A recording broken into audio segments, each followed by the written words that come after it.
I'm going to read an extremely brief passage. Good. There were seats in the front. Take them. Why not?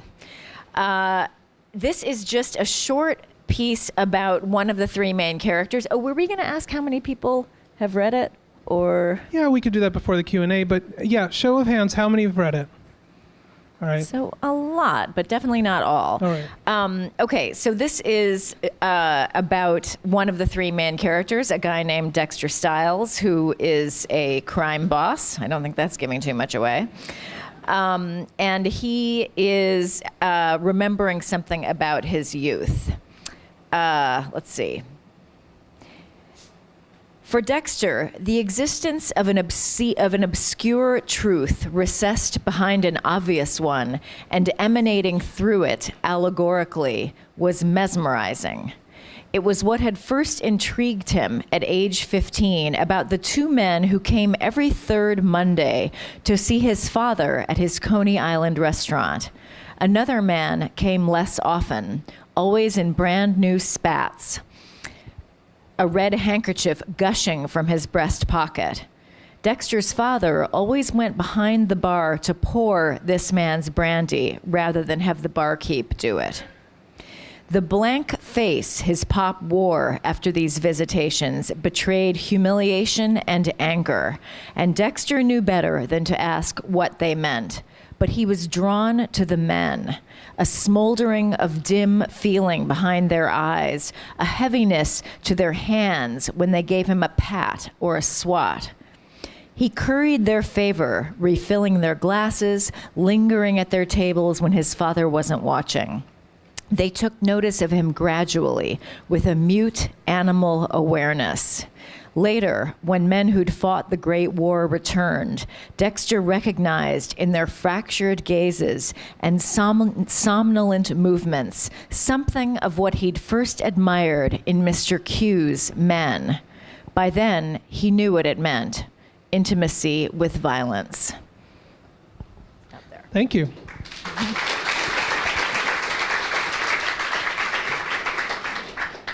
Thanks for joining us. It's a pleasure and an honor to have you here.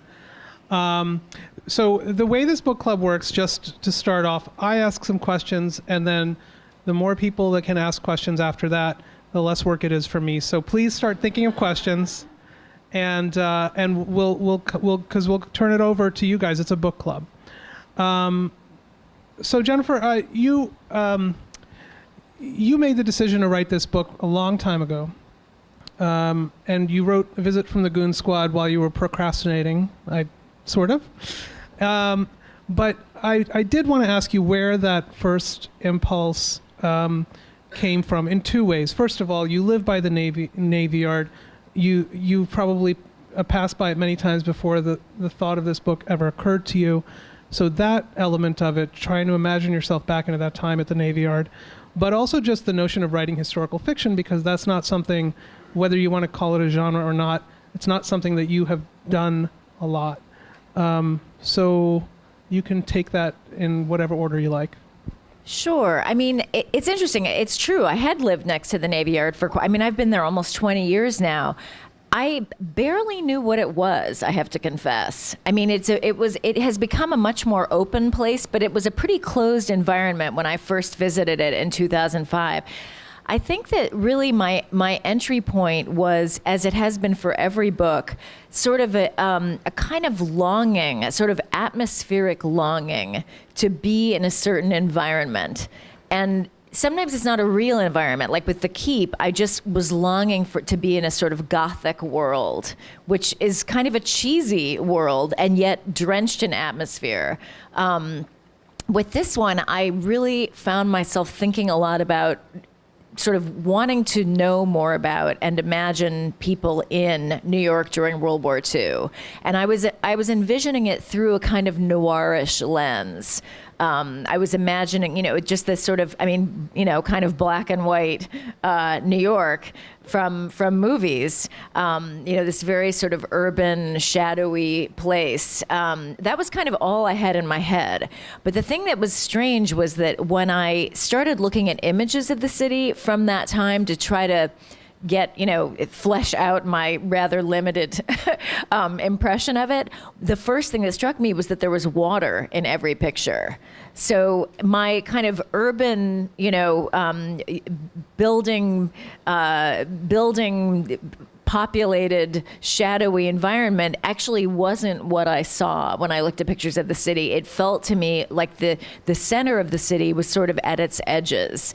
And there was a particular collection of photos by a guy named Andreas Feininger called New York in the 40s that's just beautiful. And that was where I really started thinking, okay, wait a minute, New York is a port city. I mean, the Port of New York was a place that I don't think I had spent 1 minute thinking about, and I'd been living here since 1987. So it really started with that, sort of that discovery of the essentialness of the waterfront to the commercial life of the city, and also to people in their travel. So many people, it was really, World War II was sort of and the 40s were really the last time before air travel became the norm, or at least much more common. So in a way, I feel like I sort of followed the water into all different realms that became important in the book. And the first one was the Navy Yard, which I had not realized was an incredibly important shipbuilding facility and repair facility during the war. It was actually the largest builder and repairer of Allied ships in the world. So I visited it in 2005, and actually there was a lot of the war still left there then, most of which has disappeared since. There have been a lot of big renovations, and there's a Building 77, which I visited in 2005, and the roof was caving in. There were icicles and snow inside the captain of the yard's office. Now that whole building has been refurbished, and I think Dina DeLuca's in the lobby. So right from the start, I felt a kind of excitement at rediscovering my own city. And that was a feeling that really stayed with me through the writing of the whole thing. And it started with the Navy Yard, but then the Navy Yard led me into lots of other realms. Deep sea diving, which was a feature of ship repair, and there was a civilian diving program at the yard. Crime, because the waterfront was, full of crime. It really began with something as simple as that sort of longing for a certain kind of atmosphere. And my other question about historical fiction, I mean, there are a lot of things you can call the book. Noir is part of it too. It's a crime story. It's an adventure at times. But when you mentioned the keep, it occurred to me that you talk a lot about starting in a place or a place and time, a setting, and that a genre is a setting too. It's a, I don't know what you want to call it, a shorthand or a some evocative place to go to in your mind to build a book out of. Do you think of genres that way? I mean, you have skipped around among several. Yeah. Yeah. I mean, I think I've asked myself why I'm so drawn to working with genres in a kind of overt way. And I think it is because they come with a kind of ready-made atmosphere that is fundamentally literary, or, not that it appears only in writing, but in film and other genres. There's something exciting about starting with something whose coordinates we can kind of all agree on, so that I can sort of evoke them, but I don't have to create them in a sense, because it's part of a kind of collective consciousness that we all have culturally. And I like to, but I always like to try to do something more than just work in a genre, because that feels a little bit limited or limiting. So usually there's something else I'm welding to it in some way. In The Keep, there's also a prison story, although there are a lot of prisons in Gothic literature too. It's a very meta story in a certain way. And in this one, it ended up being fused to a sea story, which is sort of its own genre, which worried me at first, because I thought, wow, I don't know, can I actually do both of these things? But I realized that in fact they're very analogous, because in both sea stories and noir stories, you have human beings, sort of little pockets of human beings surrounded by an existential threat. The difference is, in a sea story, the threat is the natural world, and in the noir, it's almost always an urban threat. When you were first starting out, did you have any kind of conception that you were, like, did you say to yourself, I'm not ever going to write the same novel twice? I mean, when did you set on this course, consciously or not, to change it up every time? I don't know. There was one, I know that when I was just writing stories, so I had never published a book, and I was in a, studying in someone's living room. We were all paying to go to a workshop at someone's home in New York. And I remember I was writing a lot of stories about adolescent kids, and there were a lot of flashbacks, and a lot of them had this kind of coming of age feeling to them. And I had gotten better at that as I did it. And I wrote probably the best one I've written of that sort, called Sacred Heart, which is in my story collection. And everyone in the workshop loved it, and I was sort of basking in that collective praise. And then the teacher, who's a guy named Tom Jenks, a very smart guy who still teaches writing, said, "Yeah, it's all right, but I think you could probably do better." And I was so irritated. I thought, like, buddy, everyone likes it. What's your problem?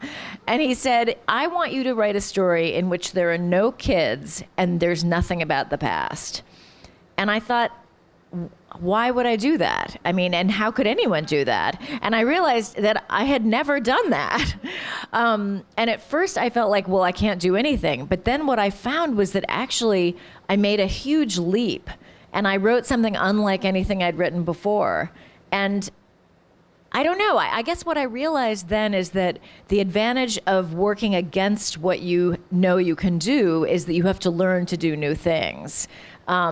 But all of that being said, I think most of my choices are so instinctive that there just isn't a lot of cogitation on my part. I just sort of, I write out of this love of the feeling of escaping into another world.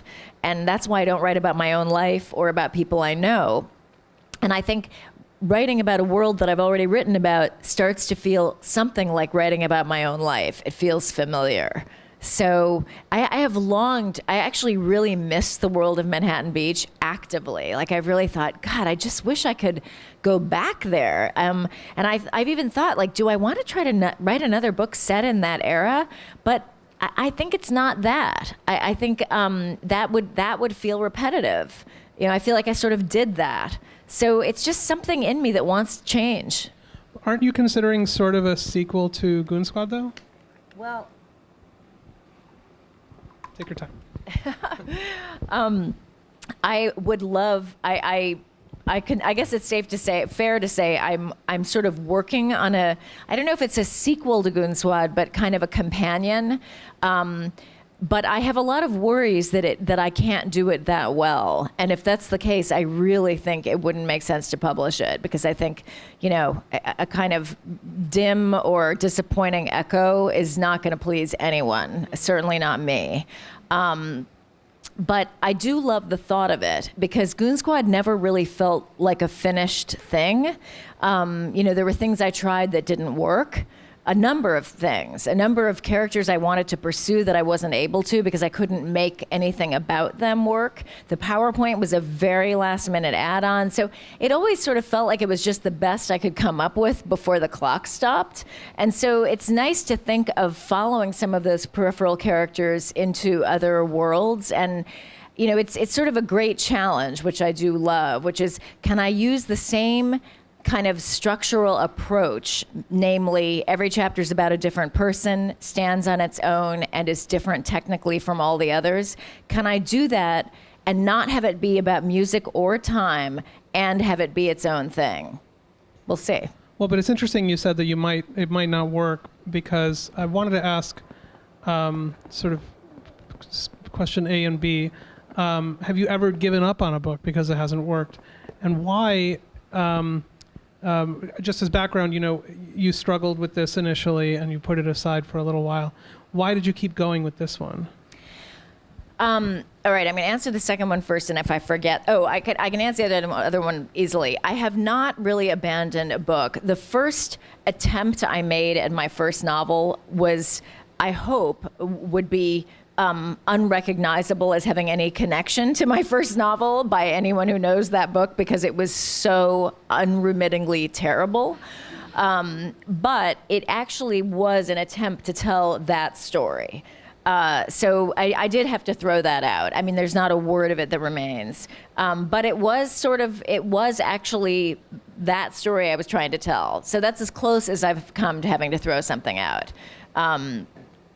But with Manhattan Beach, the troubling period came sort of as I was writing the first draft, which I started to feel like it just would never end.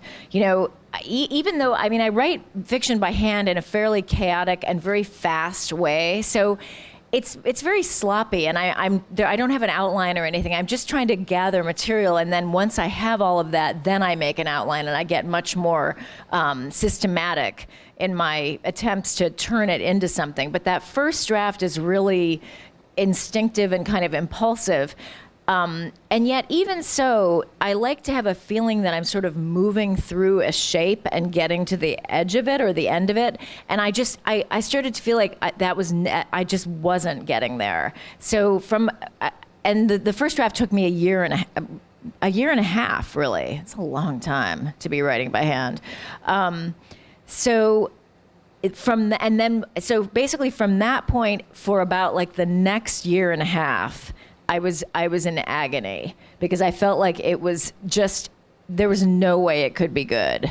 There felt like there were too many challenges for me to master. I mean, the amount of, I had already done 5 years of kind of, rather experiential research, let's say, between 2005 and 2010, a lot of which involved interviewing very elderly people whom I didn't want to wait to interview for obvious reasons.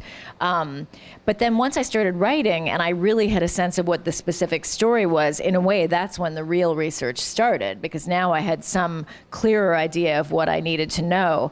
But it felt like no matter how much I learned, I still hardly knew anything. So that was one problem, just feeling like I would never be able to achieve mastery in the different fields I needed to understand. And then, in a way, the bigger problem was I felt like the writing itself was very stiff. I couldn't seem to move around with ease. And I felt like I wasn't doing the things that I like to do, like find the humor and the extremes in situations. I like extremes, whatever I'm writing about. The sort of lunacy in whatever kind of everyday life I'm writing about, I couldn't do any of that. I was like a person, too nervous at a cocktail party to actually speak. And therefore, who wants to talk to them? No one. So the combination of those two elements was really painful. And I said to myself, and to my mother, I think I really just want to abandon this book. I think it's not going to work. And so I sort of contemplated that for a few days, but the immediate question was, what else do I want to do? Because I'm not going to just not write and not write this. What should I do? And the answer was, I just wanted to do this, even though I knew it wasn't very good and worried that it never would be. So I stuck with it really because it was just, it seemed to be the thing I had to do. And this was after Goon Squad had been published, right? Because I thought, on the one hand, maybe you pushed yourself because you had this feeling of, well, I already won the Pulitzer. I can't not publish my next book. Or on the other hand, maybe it was the pressure from that had kept you from moving forward sooner on this book. I don't know. I think the opportunities of winning, of having so much good luck for Goon Squad certainly slowed me down. I spent a couple of years selling, basically, and because I still had little kids, it didn't leave a lot of time for writing, and it's also just such a different part of the brain that it felt like I had trouble and I knew that what lay before me was such a behemoth. So all of those things, I think, slowed me down. But once I was working, I was no slower than usual. I'm pretty slow. But it was 5 years start to finish once I was actually writing this book. I think that the pressure came in at the thought of publishing a crappy next book. I mean, no one ever wants to publish a crappy book, but the idea of following a book that was so lauded with a crappy book was really unpleasant. It was more unpleasant than the thought of not publishing a book at all. Another thing I will say, though, that gave me faith in the project was that the research always felt incredibly vital. I mean, it was, some of this was really arcane. I mean, reading very old, dry, detailed manuals about deep sea diving in the 30s, or studies of the merchant marine population. For me, this felt so essential. It was like oxygen. And I thought, how is it that I can read, the Merchant Marine Officer's Handbook for 1942 on the elliptical machine? That is a sign that this matters to me. And I don't think it would have mattered if it weren't leading somewhere. So that was also heartening. Well, you're a journalist too, and a great one. I mean, was it anything? I imagine this is the most research you've done on a book. Did it feel to you like journalism, or let's say, I guess it would be history, or is the process different because what you're doing is trying to get to the point where you can just invent something? That's such a good question. I mean, I will say one thing. If I didn't have experience as a journalist, there's no way I could have acquired the amount of information I needed to digest to become, comfortable and at ease in all of these different realms of work. I find writing about people at work is really challenging because people know their jobs by second nature. So writing about someone doing a job, in a certain sense, you have to know that too. And in this book, I mean, I've got people at all kinds of work. I mean, they're criminals doing their jobs, merchant sailors. I mean, sailing generally during the war, an extremely complex, difficult thing, deep sea diving, and then shipbuilding and ship repair.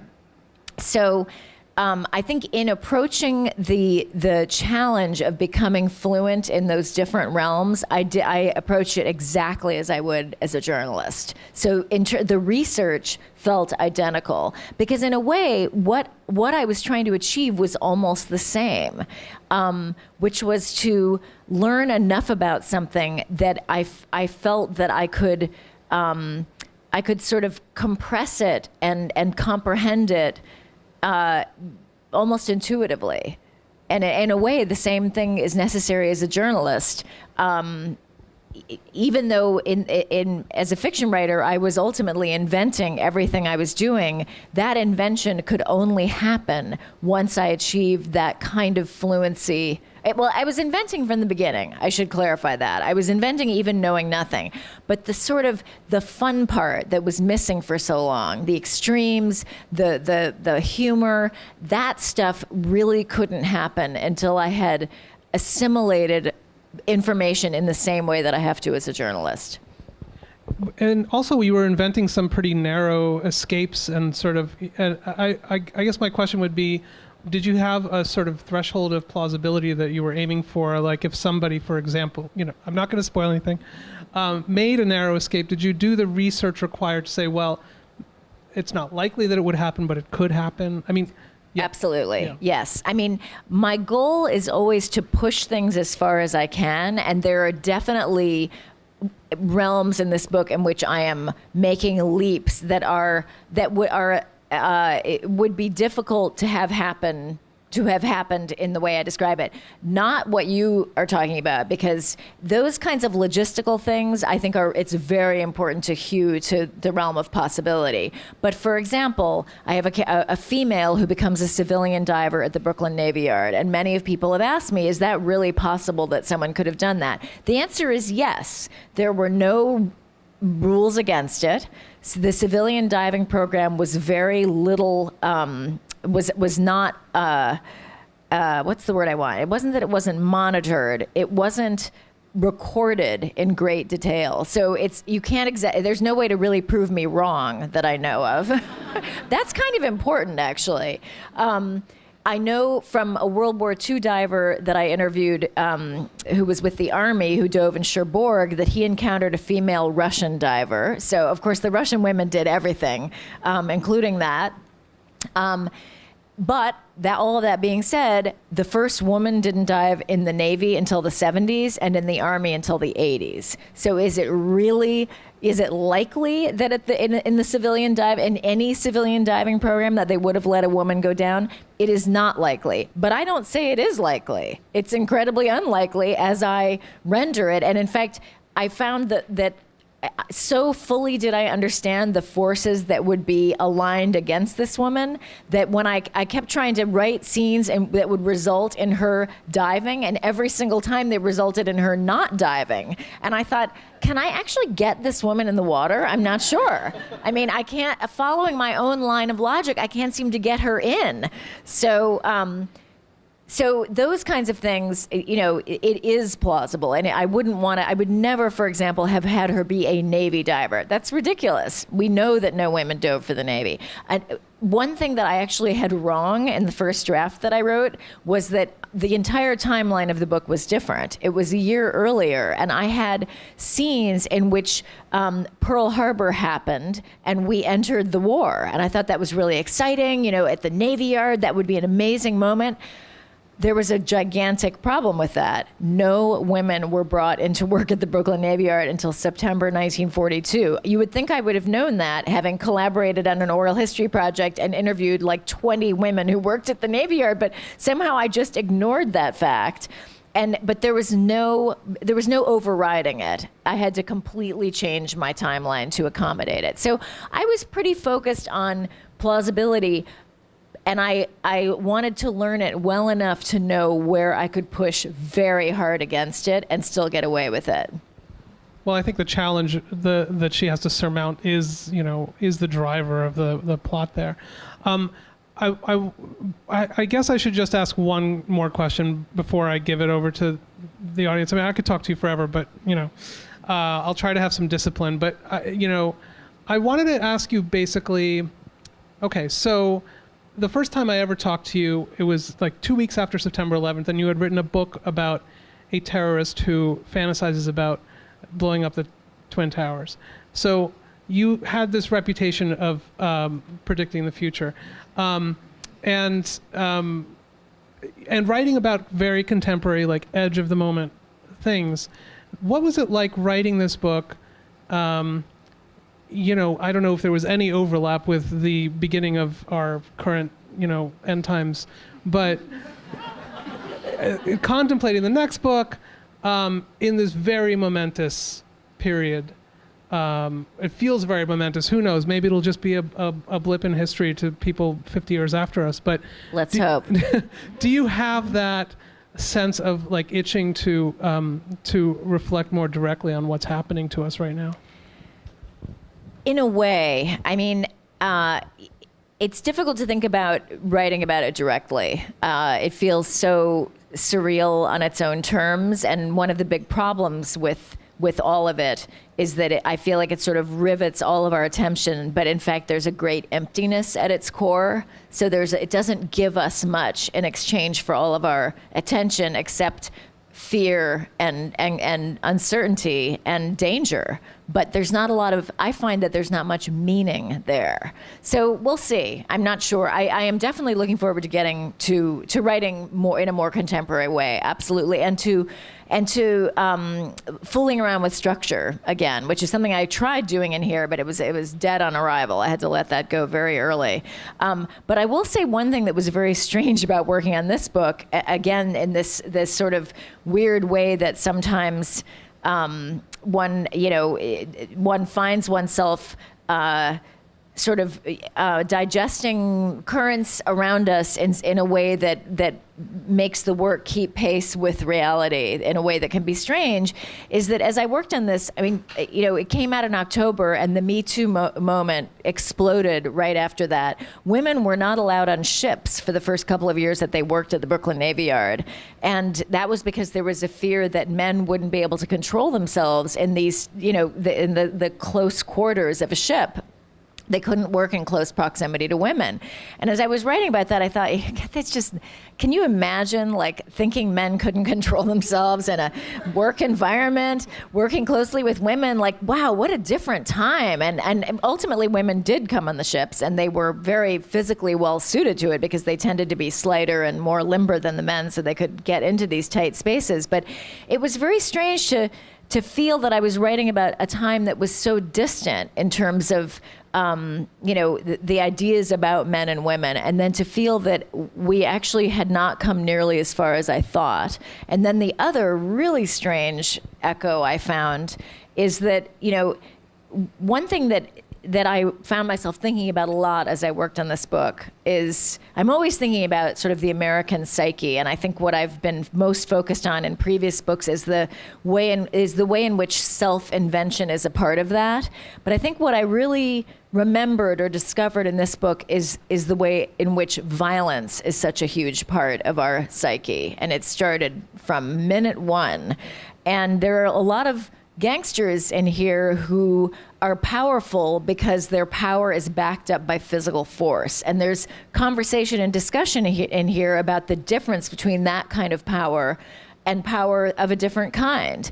And I feel like what we're seeing right now in our political life is that violent strand of American thinking in which power seems to be very closely backed up by the threat of physical violence. It's that kind of power and that approach to power that we're witnessing right in our White House. And it's crazy. I mean, I never could have imagined. I was trying to write about a lost world, and I feel that it's not lost at all. It's right here. It's running the country.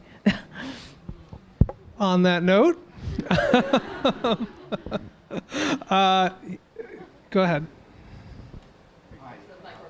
I just want to. Let me just say one little thing about. I'm so sorry. Some of you have read it, some of you haven't, and I'm happy to talk in detail about things in the book because it's a book club. On the other hand, so that we don't spoil it, let's not use proper names. Try to ask your question, even if it's specific. I will find a way to answer it without. This is one of those books that reads very differently if you know certain things that are going to happen. So let's just agree, those of you who have read it, and I, that we're going to talk in detail without giving anything away. It'll be a good challenge. Go ahead. Okay, I think I'm not going to violate the rule. First, I want to say that I listened to the book, and I recommend that even if you've read it, because the cast is spectacular. Norbert Leo Butz, I think, is one of the actors. I've heard it's a really good audio. And it's fantastic. I'm really glad I listened to it. Secondly, I noticed, I read Manhattan Beach and I read the Goon Squad. And I noticed that there are characters in both books who are thinking about having an abortion and don't, ultimately, and have the baby. And I was wondering if you could comment on that. That's interesting. I don't know if you all heard that. Well, just on the audio, I'll say that my best friend from college, who's one of my readers, we're both audiobook junkies, and she actually read a draft and gave me notes. And when she listened to the audio, she said, I have to say there were a couple scenes I actually thought were a little better on audio. And then there was a pause, and she said, I think maybe I shouldn't have told you that. I'm sorry. Anyway, I have to recommend the audio, having heard that. The question is, there are a couple of characters in various works of mine, including this one, who opt out of having abortions. And why is that? I have no idea. I mean, I certainly never, God help me, I hope I never write with any sort of moral message or directive. And I was disturbed. I mean, there were definitely people who interpreted A Visit from the Goon Squad as a kind of a moral comeuppance on people who took drugs and had sex and were sort of, kind of wild in the 1970s. And I thought, oh gosh, that is so much not what I would want anyone to take away from my work. So I don't really have an answer. But I think that my concerns are much more they're much more driven by the wish for surprise and freshness than any sort of moral message. I'm always trying to find a route that doesn't include any of the possibilities I can think of. And that's why I write by hand, too. And even as I'm editing, I edit by hand on hard copies. I don't want the thing that we think is going to happen. And my guess is that is why, that is the answer to almost every plot choice you will find in my books. In a way, my standards are are low in the sense that what I'm really trying to do is create a story that surprises. That matters. That is the most important thing to me. I want it to be transporting, fresh, and to feel like it's taking you on a route that you didn't expect. Thank you. I did enjoy the book, and one of those reads that you just go blah, blah, blah, blah, blah, and read right to the end and get really through it. So thank you for that. But I wanted to ask you more about how did you decide to blend, which seems both contemporary and very back in that day, characters from so many different strata of New York. So to have characters that are black and characters that are just coming to this country and characters that are from different ethnicities. And I was so fascinated by that. So why do that in a book in the 40s too? Yeah, why do I do that? Okay, you're going to notice a pattern, which is that the first thing I have to say in answer to questions about why I do things is always, I don't know. But then I can speculate. I think that there are certain things I'm always interested in that lead to, that drive some of these choices. And I think one of them is I love for different kinds of people to collide. I'm always very interested in that. And I think actually, in retrospect, that was very much what drew me to the war period. There was a lot of mobility. People sort of moved, they changed locations. Daily life was upset, and that caused a lot of interactions and collisions that might otherwise not have occurred. So, and the other thing is, whenever I've established something, and in a way this speaks to the other answer too, which is why when people are planning to do something, do they end up not doing it? Once I've sort of established a certain mode of life or a character in a certain milieu, my first thought is, what I'm most curious about is what happens, how is that violated? How is that upended? So for example, when I sensed that one of my characters was going to be going to sea, I thought, okay, so what am I going to be writing about here? I mean, what aspect of sea life during the war seems interesting? And I went to the Merchant Marine Museum, which is actually at Kings Point, which is the former Chrysler estate, a beautiful location where the Merchant Marine Academy still is. And in their museum, and talking to the interim director of the museum, who was very helpful to me, I learned that the Merchant Marine was actually a fascinating entity, because up until the war, it was a very marginal population. And in fact, a study I read showed that only 12% of merchant sailors even had permanent addresses. So it was a largely homeless population in which people of all sorts, all different ethnicities, nationalities, and walks of life, which included some people with problems like addiction, alcoholism, homosexuality, which was a huge problem if you were an American in the first part of the 20th century, and criminal records, often would enter into this kind of mobile population to find a way of life that could work for them. And one thing that was fascinating to me about it was that it sort of had to be rather progressive because of that. And for example, white men had to get used to being, taking orders from men of other races and other nationalities, and they accepted it. That was how it worked on a ship. So that drew me, because once again, there was this possibility of looking at collisions and interactions, both in terms of ethnicity and also socioeconomic collisions are another thing I'm always very interested in. So my crime boss ends up married into a blue-blooded New York family. that's another one of those stretches. Would that really happen? It's an unusual situation, but it could happen because the gangster had a different kind of cultural role than he or she does now, and that was the result of prohibition and the ways in which gangsters were sort of part of mainstream life during that period and after. So I'm always looking for ways to bring different kinds of people together, because that's what life is. I mean, we're all different, and yet I guess the last thing I would say is, since I love getting as far away from myself as I can, I'm very drawn to the project of imagining myself inside the mind and person of someone very different from me. And that's always a real lure. It's one reason I write a lot from a male point of view.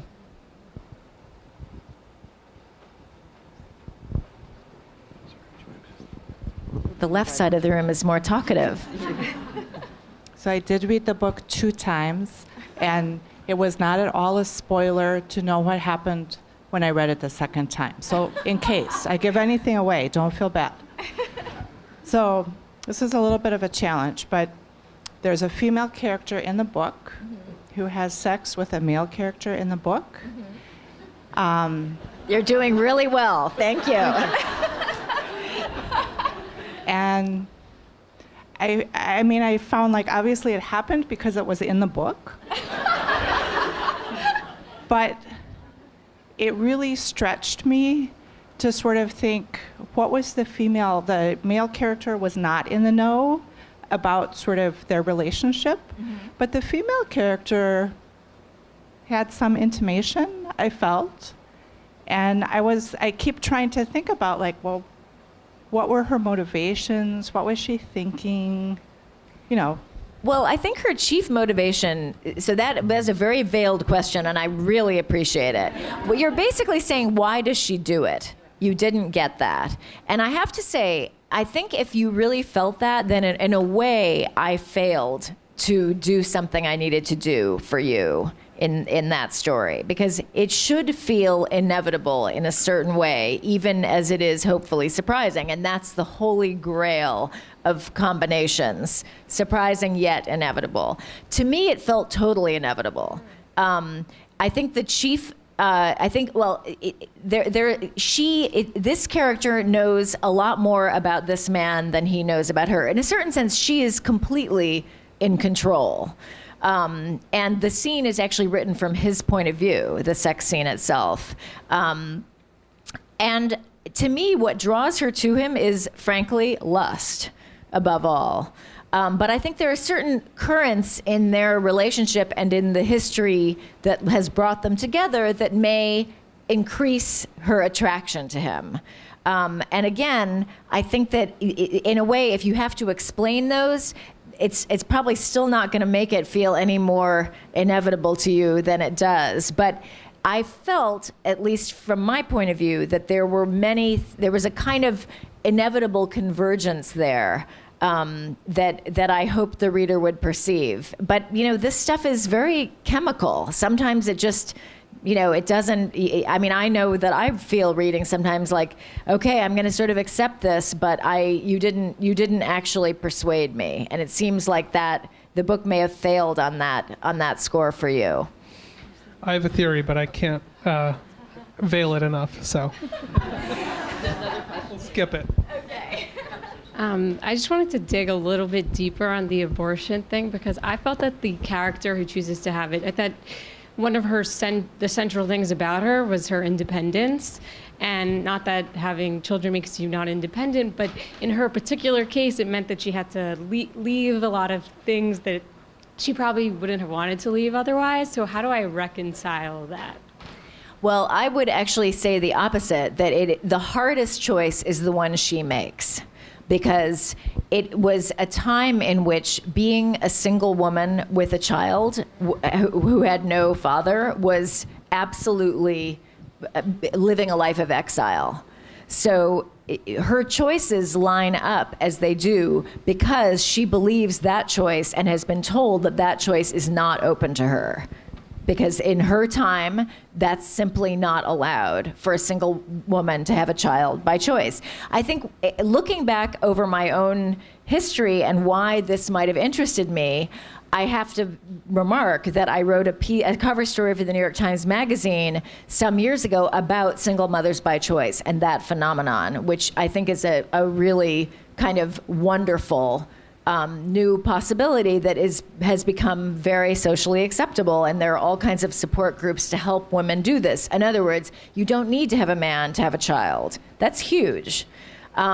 So for me, I actually, although I was not thinking this way, because I don't try to make moral or political points in my fiction, not because I don't have moral or political thoughts, but because I think it is the kiss of death to try to wag your finger and tell people what to think in fiction.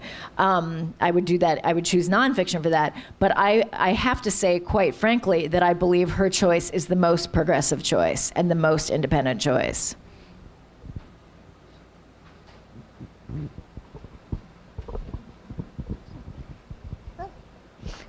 So I was very moved and struck by the main female character's sister. Yes. And I was just wondering, sort of like, 'cause in this discussion, we've talked a lot about the noir side and the sea side, and it seems like her character doesn't really fit into those, and yet she's so pivotal to the novel. And so I was wondering if you could speak a little bit about her. Absolutely, and we can name her because she appears in chapter 2. So Anna, who's the young woman, one of the three protagonists who's female, has a younger sister named Lydia, whom we immediately learn is very severely disabled. She cannot even sit up, much less walk or talk in a way that seems to be meaningful to the people around her. And so, of course, the first answer is I don't know why that happened, because I never really do. But I will tell you, so she appeared immediately in the story as I was writing by hand. And my first thought was no. No, I'm not going to write about someone like this. I just had a kind of visceral desire not to. I think part of it was just sort of mercenary. I mean, writing about a person who has very little agency and can't move around, I mean, that's potentially a very static character. That works against all that movement and collision that I'm always looking for, as I was explaining earlier. I just thought, no, this is really going to be, this is not going to work. And because this person because Lydia, the sister, required all this care, it felt like it was sort of pushing me into a very domestic story, which, as you aptly point out, was in direct, I mean, when you think of the noir, you do not think of people bathing other people and things like that. So I thought, this isn't going to work. But what I found was that Lydia was an absolutely essential character. And there's a strange irony about her immobility, because while she has very little agency, and yet she catalyzes literally every single thing that happens in the book happens because of her in a certain way. So once I saw that, then I embraced it and honored it, and looked forward to a time that I knew would come when I would enter into her consciousness, because she seems to be so opaque and impenetrable, and I would never want to leave it at that. So she was a very mysterious person for me, and in the end, a really kind of thrilling person to write about, actually. And it just, again, speaks to the way in which this process, for me, is so blind and so intuitive that I myself I have no idea why I'm doing what I'm doing. One more thing I'll say, though, like many other aspects of the plot, for example, the gangster marrying into this family and even having the kind of cultural mainstream acceptability that he does, a lot of this really was suggested by research. And in many of my oral history interviews, and also just like casual interviews with elderly New Yorkers who had good memories, again and again, the topic would come up of someone who had a sibling or a child who couldn't leave the house. And it was a time when, for people with severe mental or physical disabilities, it was pretty impossible to function in the city of New York. And so those people were indoors. And some of them went to homes, but if they didn't, they were cared for by their families, and they were sort of fixtures of a particular apartment or house. And I think I must have, after hearing that so many times and not really paying attention to it, I think it must have really lodged in my mind, what was it like to have someone like that in the home, and what was it like to be someone like that? So we have time for 2 more questions. And I'm happy to keep talking and answering in the signing line too. Thank you. Oh, I wanted to ask right here, what some of your favorite novels or short stories recently or in general are. My favorite short stories? Gosh. And novels. Or novels. I mean, that's, boy, okay, I'm just going to pick a few because I could sort of go on forever. I just wrote on the wall outside where they're collecting books that inspire us. Edith Wharton's The House of Mirth, which is a pretty important book. I guess the 4 American novels that are kind of pole stars for me are The House of Mirth, The Great Gatsby, which I think tells that story of American self-invention better than any other. Invisible Man, Ralph Ellison, which is just a surreal masterpiece of American life. And Moby Dick, which I sort of rediscovered, having loathed it in high school, for this book, and discovered that it is, in fact, absolutely magnificent. So those are 4 American books that I love. Most of what I read nowadays is 19th century. I'm insane for Trollope. But let's see, short stories. I actually really loved one that I read in the New Yorker last week or the week before by John LaRue about Catholic. What was the religious order? Not Dominicans. Jesuits, thank you. So it's about a young would-be Jesuit priest and all of the kind of politics and tensions among his order. I loved it. I can't even remember the title, but it's Jean LaRue in the New Yorker. I'm always looking around. I have many favorites, and it's almost hard to sometimes nail them down. But those are a few thoughts. Do you want to pick I don't know if this is a great one to end it on, but one of my favorite things about your writing is the verbs you choose. And a good example is in the reading you did, you described like a gushing scarf or handkerchief. And I was wondering if there's, if you construct those sort of unexpected and satisfying verbs when you write or edit, or is that just sort of an aspect of describing what you're thinking or seeing? That's such a good question. I think that's a good last question. So did everyone hear it? Okay. It can happen, and it can happen all kinds of ways. Sometimes I actually write it that way the first time. That's the rarity, where I just sort of get it right. Sometimes I use a simile initially, like it gushed out of his pocket like a whatever. But I find more and more that similes, you really have to earn those. I mean, generally, one can suggest the simile without actually, plodding through the other half of the analogy. So more and more I find myself thinking, letting the verb do the work of suggesting the comparison without actually including the rest of the comparison. And that can also happen, and that would more often be an editing choice, because so much of what I'm trying to do always is just compress. I mean, fiction writing is an act of compression to try to suggest all of the complexity of life and consciousness in a relatively brief form. So, I want to make my verbs do a lot of work because they can cause a lot of compression. There's so much suggested in that verb. We don't need to hear anything else. And ideally, a verb like that is kind of florid, if you will, there should be a reason to use it. In other words, a different person from a different walk of life might not warrant a gushing handkerchief. Like, why? But this person we know is a criminal of some sort and probably responsible at one time or another for ending human life. So he earns that gush with his sordid, with the suggestion, because we never even know this guy's name. That's what I read just now is the beginning and the end of what we know about that character I'm describing. But I like that vague suggestion of violence that adheres to that gushing handkerchief. Do I sit there and have all these thoughts as I'm writing? I would be even slower than I am. But I will say that in the end, my goal, I have considered just about every word like that in the book. I mean, when I was reading in page proofs, I was unfortunately no longer in a word processing program, so I couldn't do searches.